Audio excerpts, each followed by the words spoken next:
하나님께서 주시는 말씀은 잠언 9장입니다. 잠언 9장 1절부터 6절까지 말씀 보도록 하겠습니다. 잠언 9장 1절부터 6절까지 말씀입니다.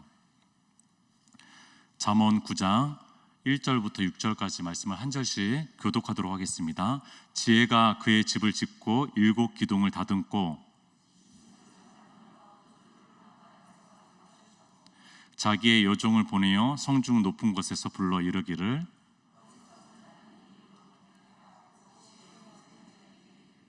너는 와서 내 식물을 먹으라. 내 혼합한 포도주를 마시고 어리석음을 버리고 생명을 얻으라. 명철의 길을 행하라 하느니라. 아멘. 은혜동산 7기가 은혜 가운데 마무리됐습니다. 어느 조나 마찬가지였겠지만 저도 신실하고 사랑 많고 참 충성스러운 성김이 세 분 덕분에 저도 조장으로서의 역할들을 완수할 수 있어서 너무나 감사했습니다. 그래서 며칠 동안 또 전화를 통해서 또 문자를 통해서 감사한 마음들을 나눌 수 있었습니다. 그런데 저는 이제 그 감사한 마음이 여러 가지 마음 속에서 또 이런 감사한 마음도 있습니다. 홀가분한 마음이 있어요. 이제 끝났구나. 그래서 너무나 감사합니다, 수고했습니다 라는 마음을 담아가지고 감사의 표현들을 많이 했습니다. 그런데 한 성김이 한 분이 이런 문자를 보내주셨습니다. 한번 들어보세요. 저 역시 감사의 인사를 드립니다라고 하면서 감사의 제목들을 이렇게 얘기하셨는데 덧붙여서 이런 얘기를 했습니다. 11주간 쌓인 배움을 바탕으로 저 역시 매일매일의 삶 속에 가정에서 직장에서 주어지는 여러 난제들 앞에 제 힘이 아닌 주님 의지하며 나아가려 합니다. 여러분들 이렇게 세상 진지한 문자를 보내주셨어요. 저는 그냥 좀 마음이 홀가분해서 너무나 감사합니다 이런 표현을 했는데 이분은 새로운 각오를 하신 거예요. 이분은 새로운 각오를 통해 가지고 다잡고 성김이었거든요. 그런데 이런 고백을 해주셨습니다. 어떨 때는요, 누가 목회자고 누가 성도인지 모르겠어요. 뭐 그럴 수 있는 거죠. 왜냐하면 목회자도 인간이고요, 또 목양의 관계가 예수님이 아니라면요, 이 관계는 서로 배우고 돕고 의지하는 관계라는 생각을 해봅니다. 오늘 감사 제목에도, 감사 헌금에도 보니까 은혜동산 통해서 가정이 회복되었는데 그것만 아니라 새벽 재단을 쌓을 수 있는 은혜 주셔서 감사하다라는 거죠. 그 이후의 삶이 너무나 중요하다는 거죠. 여러분들 이 집사님 말이 1000번, 100번 맞습니다. 왜냐하면 11주의 배움은 너무나 소중한데요, 이제는 삶 속으로 나아가야 되는 거죠. 이제는 가정으로 나아가야 되는 거고 이제는 일터로 나아가야 돼가지고 그곳에서의 신앙생활을 해나가야 되는 삶이 그리스도의 삶이고 우리들의 삶이라는 것입니다. 여러분들 변화산 위에서 충만한 은혜, 다 표현할 수 없을 정도의 그런 충만한 은혜를 누렸다면요, 이제는 누린 사람은 더 산 아래로 내려가야 되는 것이죠. 그것이 하나님의 뜻이라는 겁니다. 그 삶이 더 긴 삶이기 때문입니다. 자, 근데 이 산 아래의 삶들이 보통 만만한 삶이 아니라는 거예요.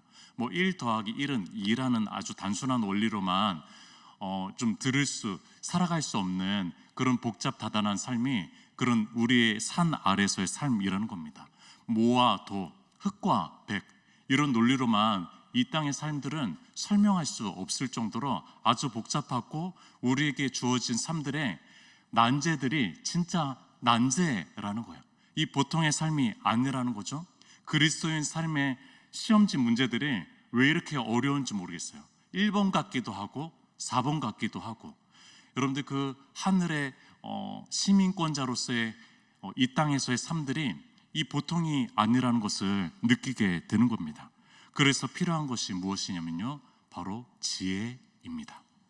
여러분들 그 변화산 위에서는, 우리 은혜의 동산에서는 성령 충만함을 누렸다면은 이제 이 땅 산 아래로 이제 내려와 가지고 충만해야 될 것이 있다면은 그것은 바로 지혜의 충만함입니다. 여러분들 성령 충만함으로 심령이 새로워지고 바뀌고 은혜를 누리고 했습니다. 그런데 이 성령은요, 지혜의 영이기도 하다라는 거예요. 지혜의 신이기도 한다라는 겁니다. 그렇다면은 성령 충만한 삶은 또 지혜로운 삶이기도 한다라는 것입니다. 여러분들 이 잠언은 은혜의 동사는 성령 충만 동산이라고 얘기할 수 있을 것 같아요. 근데 이 잠언은요, 지혜 충만 동산이 현수막으로 간판이 되어 있는 것이 잠언이라고 생각할 수가 있을 것 같습니다. 잠언은요, 우리를 지혜의 집으로 초청하는데, 오늘 본문에서 특별히 이 지혜라는 보이지 않는 실체가요, 지혜라는 보이지 않는 실체가 손을 내밀면서 우리를 초청하고 있는 모습을 오늘 본문을 통해서 오늘 좀 볼 겁니다. 자, 근데 이 초청이 범상치가 않습니다. 자, 초대장 그냥 주고 덜렁 주고 초대 대상자들을 부르는 것이 아닌 것을 우리가 보게 됩니다. 자, 이들을 위해서 계획하고 열심히 준비하는 모습을 보게 됩니다. 1절을 보겠습니다. 지혜가 그의 집을 짓고, 여러분들 이 초청이 얼마나 대단하냐면요, 이 지혜가 초청을 하기 위해서 집을 짓고 있어요. 어떤 건축을 하고 있다라는 거죠. 좋은 공간에서 초청하기 위해서, 지혜를 알려주기 위해서 초청을 하는데 집을 짓는 것으로부터 이 초청을 준비하고 있다는 겁니다. 여러분들 이 건축을 한다는 것은 대단한 일이죠. 여러분들 땀을 흘려야 되는 일입니다. 굉장히 큰 값비싼 노동으로만 할 수 있는 것이 바로 이 건축이라는 겁니다. 자, 근데 한번 생각해 보세요. 여러분들 이 지혜가 만드는 집은 얼마나 완성도가 높을까라는 거죠. 설계 도면부터 해서 여러 가지의 것들이 아주 완벽할 것 같아요. 지혜가 짓는 집, 그러니까 이런 내용이 나옵니다. 그 뒤에 7 기둥을 다듬고 라고 나옵니다. 여러분들 이 7이라는 숫자가 굉장히 상징적인 숫자죠. 이 잠언에서는 특별히 또 상징적인 숫자고, 요한복음에서도 7가지의 기적을 토대로 해가지고 하나님의 말씀을 얘기해 주는 것처럼, 여러분들 이 7이라는 숫자는 완전수입니다. 여러분들 이 7개의 기둥을 세웠다라는 것은 이런 뜻이겠죠. 어떤 폭우에도, 어떤 재난에도, 쓰나미에도 부서질 염려가 없고 무너질 염려가 없는 완벽한 집, 무너지지 않는 건축물, 완벽한 안식처, 완벽한 교육 공간, 완벽한 어떤 처소를 얘기해 주는 것이겠죠. 여러분들 집을 이렇게 완벽하게 지금 짓고 있는 모습을 보게 됩니다. 자, 그리고 나서 그냥 초청을 하면 되는데, 자, 또 호들갑을 떱니다. 이 지혜가 호들갑을 떨면서 준비하는 것이 있는데, 그것은 뭐냐면요, 바로 음식입니다. 2절을 보겠습니다. 짐승을 잡으며 포도주를 혼합하여 상을 갖추고. 여러분들 식사를 집에 있는 반찬거리로 준비해도 충분합니다. 충분해요. 그런데 호들갑을 떨고 있어요. 그렇게 건축을 했는데 조금씩 좀 쉬고 대충 집에 있는 음식으로 초청을 해도 되는데, 고기를 잡는 거죠. 사냥을 해가지고, 어렵게 사냥을 해가지고 고기를 잡아서 그 고기 요리를 정성껏 하고 있는 모습을 보게 되고요. 또 포도주가 독주이기 때문에 깊이 이렇게 숙성된 것은, 그러니까 이제 그것을 여러 가지의 또 좋은 것들을 넣어서 혼합주로 만들어 가지고 마시기에 좋은 음료를 만들어내는 것이죠. 여러분들 유진 피터슨의 현대적 감각으로 쓴 메시지 성경의 번역본으로 제가 한번 읽어드릴게요. 지혜가 7 기둥을 깎아 세워 집을 짓고 가구를 들였다. 잔치 음식을 준비했다. 양고기를 굽고 포도주를 따르고 은 식기와 꽃으로 식탁을 차렸다. 이게 뭐 거의 은혜동산급이에요. 은혜동산급의 그런 이제 것들을 우리도 이제 은혜동산 재개하기 위해서 1층 리모델링하고 이렇게 좀 재건축을 한 거죠. 음식 만찬은 왜 이렇게 맛있는지 모르겠어요. 계속 생각이 나요. 다른 거는 이제 좀 홀가분한데 이 저녁 식사하는 만찬은 너무 생각이 납니다. 왜냐하면 제가 처음 먹어본 음식들도 매주 나오는 거예요. 그러니까 이제 너무 감사한데, 여러분들 이것이 보통 일이 아니죠. 콧노래를 부르면서 건축 땀 흘리고 막 흙을 나르고 또 음식을 준비하는데 사냥을 하고 콧노래로 하면서 이것을 다 준비할 그런 사람은 없습니다. 여러분들, 그러나 지혜가 이렇게 공을 들이고 있는데, 이 공을 들여가지고 초청하는 대상자가 누굴까요? 여러분들 이렇게 공을 들여서 초청하는 대상자가 VIP, 귀빈이 아니라는 거예요. 여러분들 이 동네와 나라와 지역의 유력인이나 유명인이나 또 권력층이나 지식층들이 아니라는 거예요. 여러분들 이렇게 잘 지은 7 기둥을 생각해 보면은 고대 신전, 아주 잘 지은 신전이 생각날 겁니다. 그렇게 완성된 완벽한 집에서, 그리고 이렇게 만찬을 음식을 해가지고 초청하는 게스트들은 너무나 대단한 그런 존재일 거라고 생각하잖아요. 그러나 4절에 보십시오. 여러분들 어떤 사람들입니까? 어리석은 자, 지혜 없는 자라는 거예요. 여러분들이 그렇게 완벽하게 준비해가지고 초청하는 대상자가 어리석은 자, 지혜 없는 자, 무식한 자들이라는 것입니다. 여러분들 이를 초청하는 행동에 더 재밌는 장면이 연출이 되거든요. 3절을 보겠습니다. 여러분들 여종을 불러가지고 너 성중 높은 곳에, 가장 높은 곳에 올라가라. 그래서 거기에서 한번 이렇게 외쳐라. 어리석은 자들아 여기로 들어와라. 지혜 없는 자들아 우리 집으로 놀러와라. 이렇게 얘기하는 거예요. 자, 세 번역으로 들려드릴게요. 어수룩한 사람은 누구나 이리로 발길을 돌려라. 지각이 모자라는 사람도 초청하라고 주인님께서 말씀하셨다. 거기에 응해서 들어가실 분 계시나요? 어수룩한 사람 이렇게 좀 발길을 돌려가지고 여기 와. 어리석은 자 이렇게 발길을 돌려서 여기 한번 와볼래? 여러분들 지금 대형 현수막을 붙이고 있어요. 개별적으로 연락한 것이 아닙니다. 여러분들 개별적으로 개별 초청장을 보낸 것이 아니에요. 여러분들 지금 현수막을 붙이고 어리석은 사람들만 와라, 지혜 없는 사람들만 와라, 지각이 부족한 사람들만 와라 라고 확성기를 들고 외치고 있다는 거예요. 여러분들 우리는 지혜로운 자입니까? 지혜로운 사람입니까? 만약에 그렇다면은, 그렇게 생각한다면은 여기에 응하지 않을 것입니다. 자존심이 상하죠. 여러분들 이렇게 대대적으로 이렇게 하면서 하는데 내가 이 자존심이 상하는 거죠. 알량한 나도 자존심이 있는데 거기에 초청받고 싶지 않습니다. 응하고 싶지 않아요. 나도 어느 정도 지혜가 있다라고 생각하면요 거기에 응하고 싶지 않다라는 겁니다. 그러나 우리는 사실 주님 앞에서 늘 어리석은 자입니다. 여러분들 주님 앞에서 우리는 늘 어리석은 자라는 거예요. 여러분들 어리석다라는 뜻이 무슨 말일까요? 우리가 가야 될 길을 잘 모른다라는 것이고, 또 어떤 상황에서 적절한 분별력을 갖기가 너무 어렵다라는 거죠. 여러분들 이런 부분에서 우리는 다 어리석은 자입니다. 여러분들 우리가 지혜 없다 말을 하잖아요.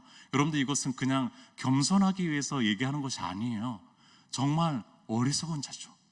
여러분들 정말 지혜 없는 자가 우리라는 겁니다. 여러분들 왜 그렇게 다 지나고 나서야 소중한 것들이 소중하게 깨달아지는지 모르겠어요. 그 소중했던 시간들을 왜 그렇게 소중하게 생각하지 못하고 다 지나고 나서야 진리를 깨닫는지 모르겠습니다. 또 그 나이가 훌쩍 넘어서야 그 나이에서만 할 수 있었던 그 일들이 왜 이렇게 후회처럼 남아도는지 모르겠어요. 여러분들 세상에는 우리를 유혹하는 것들이 많죠. 그러니까 분별력을 찾기가 어려운 거예요. 이렇게 했어야 되는데 저렇게 했어야 되는데 오지선자 넘는 그 수많은 옵션 중에서 내가 어떤 것들을 선택해야 될지 어렵다라는 것입니다. 여러분들 우리는 한 수 이상의 앞을 내다보기가 어렵습니다. 여러분들 하나님께서 전체 퍼즐, 역사의 퍼즐을 알고 계시는데 우리는 그 한 조각도 이해하기 힘든 거죠. 아니 우리의 삶의 그 퍼즐 조각도 우리는 어느 정도도 맞추기가 어려운 거예요.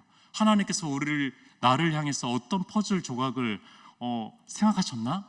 그래서 곳곳에 그것을 이렇게 뿌려 놓으셨나? 도대체 모르는 것이죠. 여러분들 주님만이 그 큰 퍼즐을 알고 계시는데 이것을 하나님의 경륜이라고 신학적으로 얘기합니다. 여러분들 하나님의 경륜이라는 거예요. 여러분들 그래서 주님이 항상 필요하고 은혜동산에서 내려온 삶에서 주님은 더 필요합니다.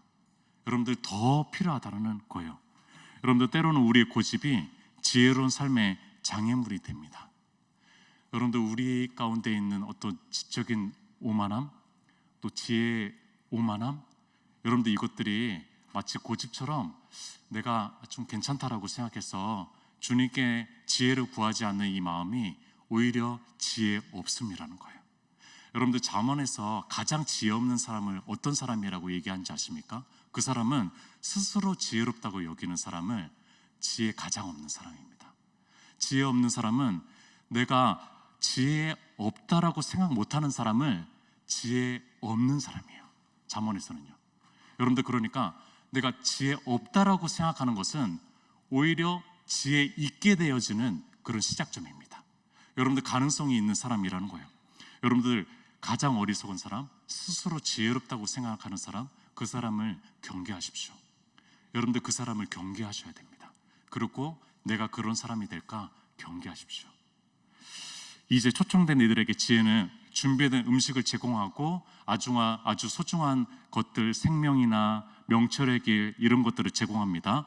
5절 6절, 너는 와서 내 식물을 먹으며 내 혼합한 포도주를 마시고, 6절, 어리석음을 버리고 생명을 얻으라, 명철의 길을 행하라 하느니라. 여기에 내 식물이라고 나옵니다. 내 혼합한 포도주라고 나옵니다. 다른 음식들 가져온 거 말고 내가 직접 잡고 내가 직접 요리한 음식들이라고 얘기하는 것이죠. 그러니까 지혜가 손수 만드는, 요리한 그런 것을 얘기하는 것입니다. 여러분도 한번 생각해 보십시오. 지혜가 차려준 것이 다른 것이 아니라 식탁이라고 생각해 보십시오.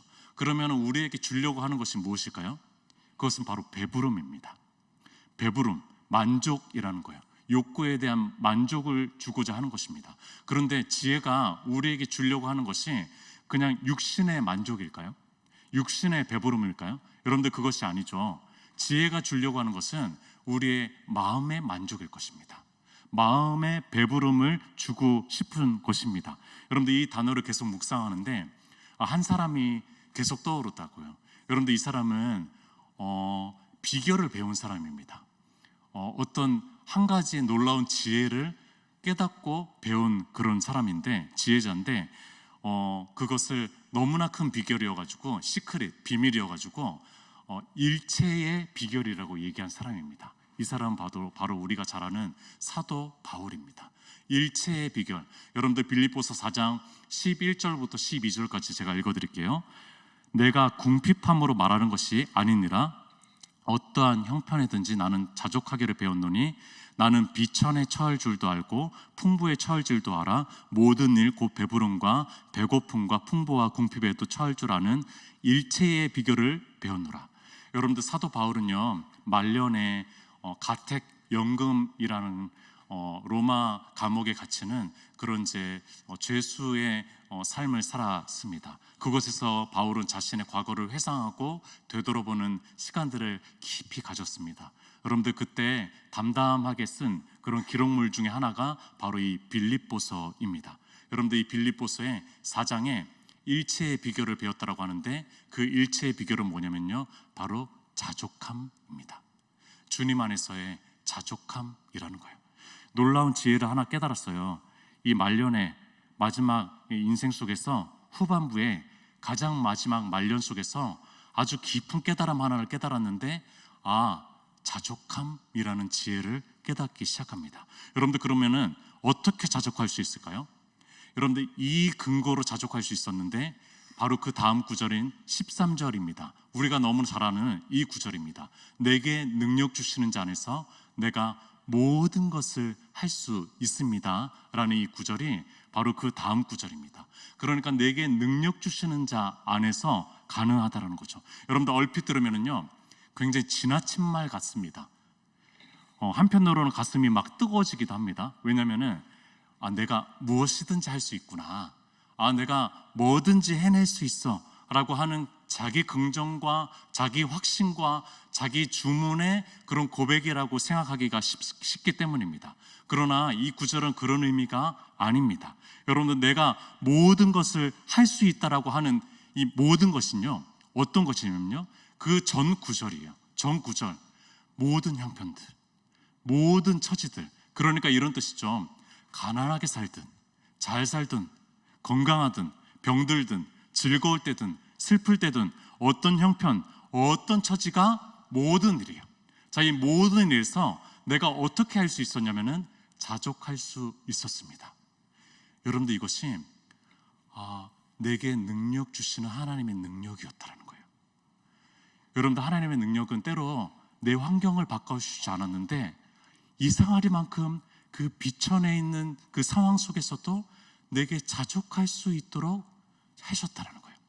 여러분들, 이것이 하나님의 능력이라는 거예요. 여러분들, 하나님의 말할 수 없는 능력이라는 겁니다.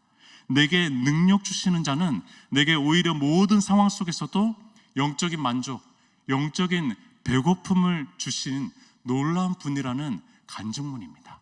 간증문이에요. 내가 모든 것을 할 수 있습니다 라고 하는 예언문이 아니라 이것은 자기 고백적인 간증문이라는 겁니다. 여러분들, 이 구절은 내가 원하는 것을 다 할 수 있다라는 것 아닙니다. 여러분들, 그런 구절이 아니었어요. 여러분들, 이 구절로 생각했다면 오해였습니다. 오히려 주님의 섭리와 능력과 지혜를 겸허히 인정하고 내가 주어진 삶에서 여전히 넉넉하게 일하고 계시구나. 나는 다 알 수 없지만 주님께서 여전히 넉넉하게 일하고 계시구나. 나와 함께 하시고 계시구나 라는 것을, 주님의 주권과 섭리를 인정하는 것, 여러분들, 이 고백이 바로 이 고백이라는 겁니다. 나의 어려운 처지에서도 주님의 뜻과 목적이 뭐지? 내가 이런 삶을 살아가고 있는데 뜻이 있을까? 목적이 있을까? 주님은 계획한 바가 있는 거예요 도대체? 여러분들, 이런 의심스러운 삶에서도 다시 주님을 바라보고 주님의 주권이 있을 거야, 주님을 바라본다, 주님의 섭리가 있을 거야 라고 바라보는 태도가 바로 이 구절이라는 겁니다.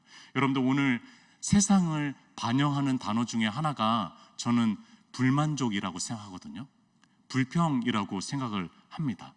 여러분들, 저는 고난을 당하면서도 불평을 안 하든지 아니면 불평이 적은 사람들을 보면은 감동스럽습니다. 왜냐하면 오늘날에 대표하는 그런 단어는 불만족과 불평이기 때문입니다. 여러분들, 불평하지 않는 것 한번 생각해 보십시오. 불평하지 않는 것. 불평하지 않는 것이 오늘날에는 더 용기를 내야 되는 일입니다. 왜냐하면 깨어있다라고 생각하니까, 요즘에는요. 불평하는 것이 깨어있는 일이라고 생각하니까 불평하지 않는 삶이 오히려 너 시시한 삶을 살아가고 있어? 너 아무것도 아닌 삶을 살아가고 있어? 라고 하는 용기를 내야 되는 삶이라는 거예요. 여러분들, 그런 삶 속에서 묵묵히 또 주님을 바라보면서 또 불평하지 않는 삶, 만족함, 자족한 삶을 살아가는 목회자들을 보게 되고요, 또 우리 성도님들을 보게 되고, 또 주위의 지인들을 보게 되고, 또 저는 베데스다부 우리 성도님들을 보면서 자족에 대해서 깨닫게 됩니다. 먼 미래에 허황된 것들과 허영심, 허세, 그런 것이 아니라 오늘의 삶에, 주어진 삶에 행복해하고, 때로는 눈물이 나오면 눈물이 나고, 또 그 삶에서 충실히 다하는 삶, 그것이 자족한 삶인데 그것을 깨닫게 되는 거죠. 여러분들, 다윗은 그의 말년에 이렇게 고백합니다. 여호와는 나의 목자시니 부족함이 없으리로다. 아멘이죠. 아멘인데 우리가 왜 아멘을 주로 하냐면요, 우리 필요한 것들을 다 채워주기 때문에 아멘 하는 거죠. 부족함이 없었을 것이라고 우리는 다윗에 대해서 그렇게 이제 고백해 보는 거죠. 그러나 사실 이제 그런 단어, 그런 뜻이 아닙니다. 여러분들, 공동번역본에 보니까 이 공동번역이라는 번역본을 아시겠지만요, 개신교와 캐톨릭이 같이 합작해서 만든 번역본인데 불행하게도 이제 둘 다 안 쓰게 된 번역본인데 그래도 굉장히 의미 있는 이제 번역본인데 전혀 안 씁니다. 캐톨릭에도 쓰지 않고 개신교에도 쓰지 않는 그런 번역본이 돼버렸고, 저는 참고를 많이 합니다.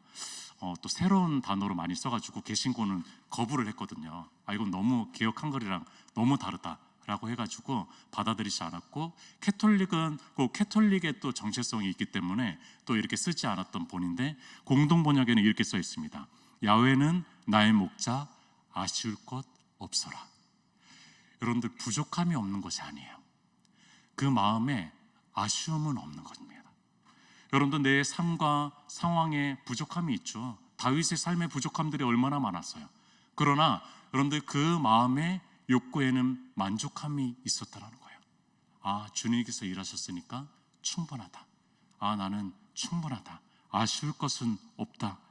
여러분들, 지혜자이신 주님께서 오늘도 우리를 부르시고 초청하고 계십니다.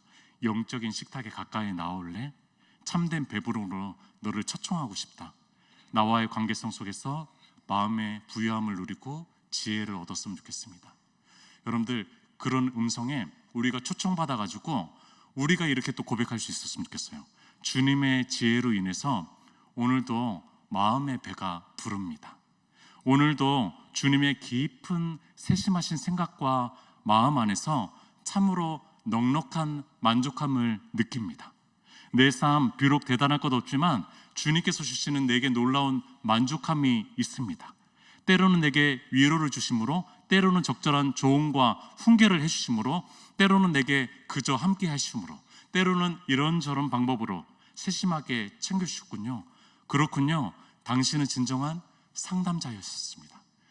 당신은 진정한 지혜자였습니다.